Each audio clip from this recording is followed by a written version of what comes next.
Здравейте отново! Днес ще ви покажа как аз правя пилешка супа. Начинът на приготвяне е много лесен. Освен това, гарантирано никога няма да ви се пресече застройката, когато я правите. Взимам предвид някои от коментарите, че клиповете са малко дълги, но аз не умея да снимам професионално. Това е положението от мен. Ще се старая да е по-късно. Сега показах ви първо, пилето се сварява в студена вода, от време на време се отпемва, маха се пяната.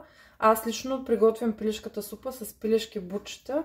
Разбира се, вие може да ползвате фенер или пък комплект за супа, който както предпочита. Аз се правя с пилешки бутчета, защото после много по-лесно ги обезкостявам.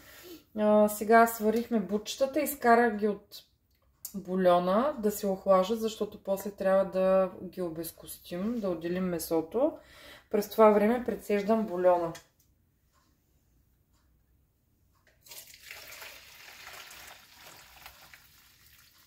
Ще ползвам същата тенджера за приготвяне на супата, а в отделна купа си го прецеждам с цетка.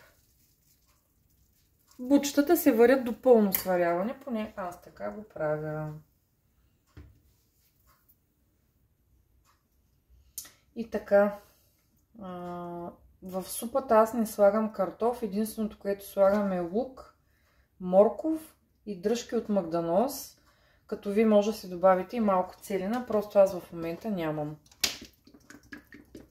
Загряваме малко олио на дъното на тенджерата и след това ще запържим лука постепенно, след това моркова и ще добавим дръжките от магданоз. Когато запържвате лук, може да сложите в самото олио малко сол, за да не ви пръска, когато запържва лука.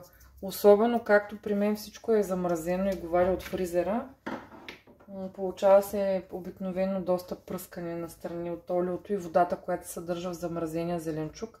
Пък дори и пресен да е, той пак съдържа вода. Така че винаги слагайте малко сол в олиото и така ще спомогнете да не пръска много при запържването. Първо запържваме лука, за да омекне.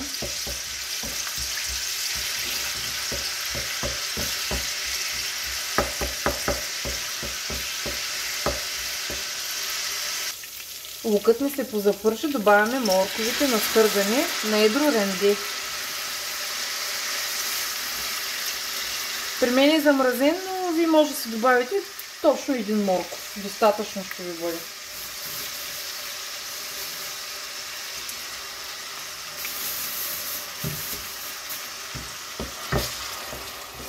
Когато моркова се задуши и се запържи и пусне хубавия си оранжев цвят, ще добавим и дръжките от магданоз. Добавихме и дръжките от магданоза. Сега посоляваме слагаме малко черен пипер и малко сол. Малко. Това не е основното вкусяване на супата.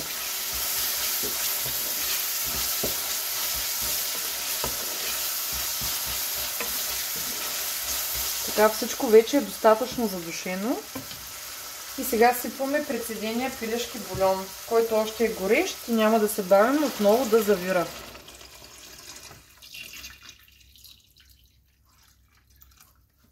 Ако бульона не ви е достатъчно, може да добавите и вода. Аз ще се добавя вода, защото по време на варене на бутчетата тенджерата ми изкипя и не ми остана много бульон, затова добавям. Не е проблем. Добавете си колкото искате да ви стане супата.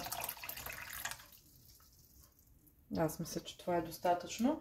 През това време си изкарайте едно яйце от хладилника, за да може да бъде на стайна температура, когато правим застройката, а да не е директно извадено от хладилника.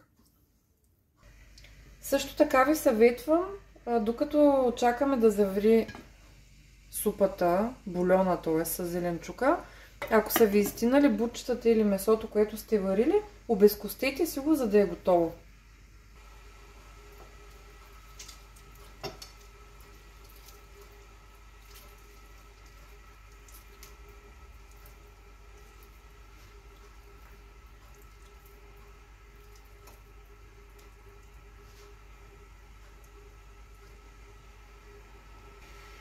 Ето месото го късам след това на ето такива парченца. Виждате ли? Кожата също я разкъсвам. Вие може да режете и с нож, както предпочитате. Просто направете на малки парченца, както бихте искали да изглежда в купичката, като сервирате супата. Да не е цялото бутче вътре, ами ето, просто късам, така. Супата ни завря. Разбъркваме леко и добавяме фидето. За такава малка тенджера аз ще сложа 3 щипки фиде. Щипки, не шейпи.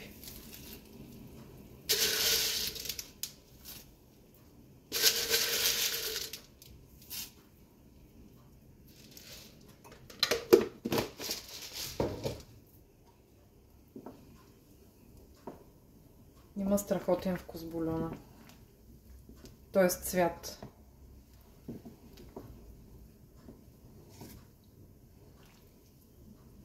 Сега, разбира се, някой може би приготвя по различен начин супата. Това е най-бързия вариант и наистина става много вкусна.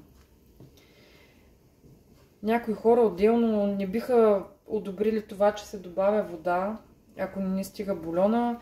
Биха си варили обелки от моркови или да се направят зеленчуков бульон, него да го добавят към пилешкия. Ама вече става много, как да ви кажа, дълъг процеса. Обикновено при нас никога ние нямаме време и затова винаги бързам. И така. Пак гарантирам ви, че ще стане много хубава супата. Сега, след като е завряла вече така хубаво и сме добавили фидето, аз добавям вълшебен вкус пиле на Маги. Така на око. Пак дава хубав цвят. Червен пипер не слагам. Слагам още черен пипер. И сол. След малко ще добавя и пилето. Просто 2-3 минути изчакайте. Хубаво така да заври с подправките и да добавете обезкостеното пиле.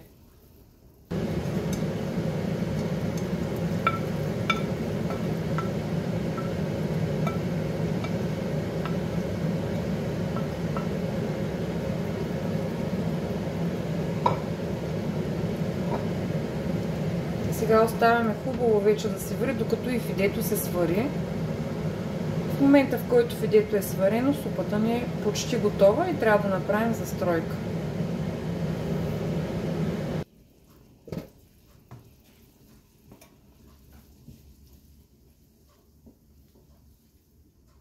Изглежда много богата супа.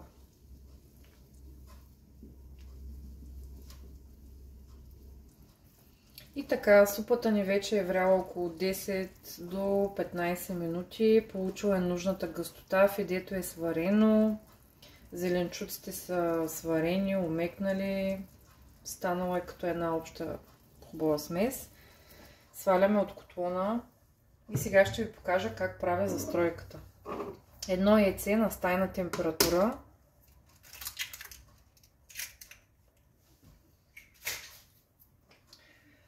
Разбиваме с една супена лъжица вода.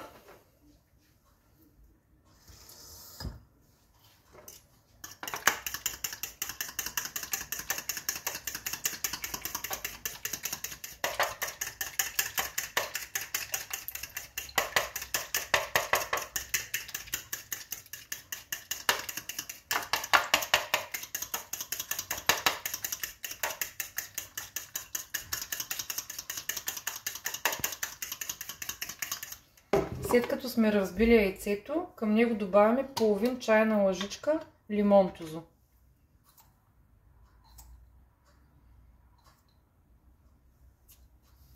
И отново разбиваме, така че ще ви направи впечатление, че яйцето все едно се пресича. Става като на желе.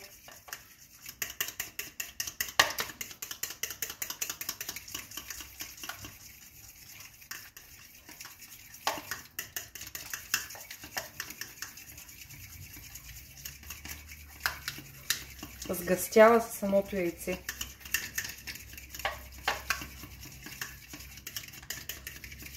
И това е всичко за нашата застройка. Започваме, както по стандартния начин, постепенно да си добавяме от бульона на супата.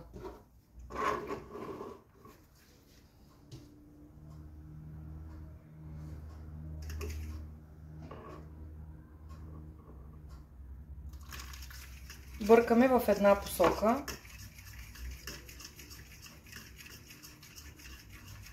Малко ще ми е трудно с лявата ръка.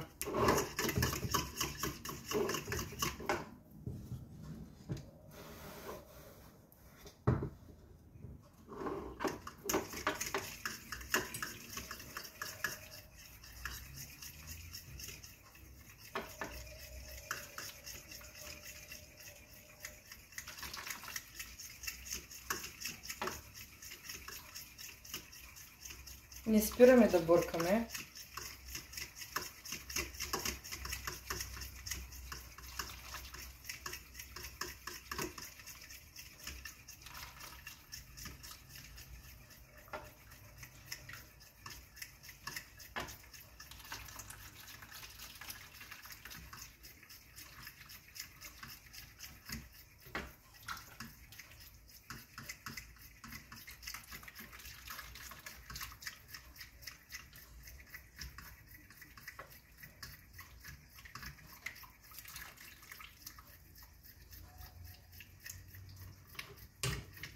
Аз бъркам така още поне минута и половина.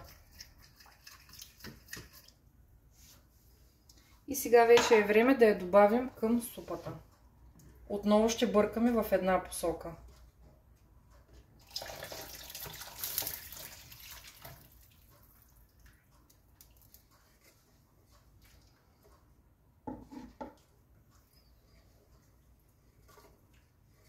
Бъркаме още около минута. И сега поръсваме с нарязан магданоз.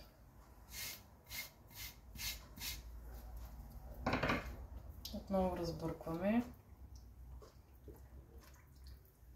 Тази рецепта я знам от моята майка, за което много й благодаря. По този начин вече пилешката ми супа никога не се пресича.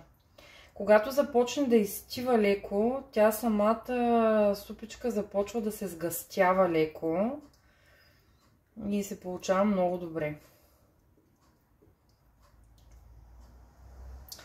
Това ние ще ядем до вечера. Освен това обаче искам да ви покажа и купихме си котлетни ребърца, които нарязах на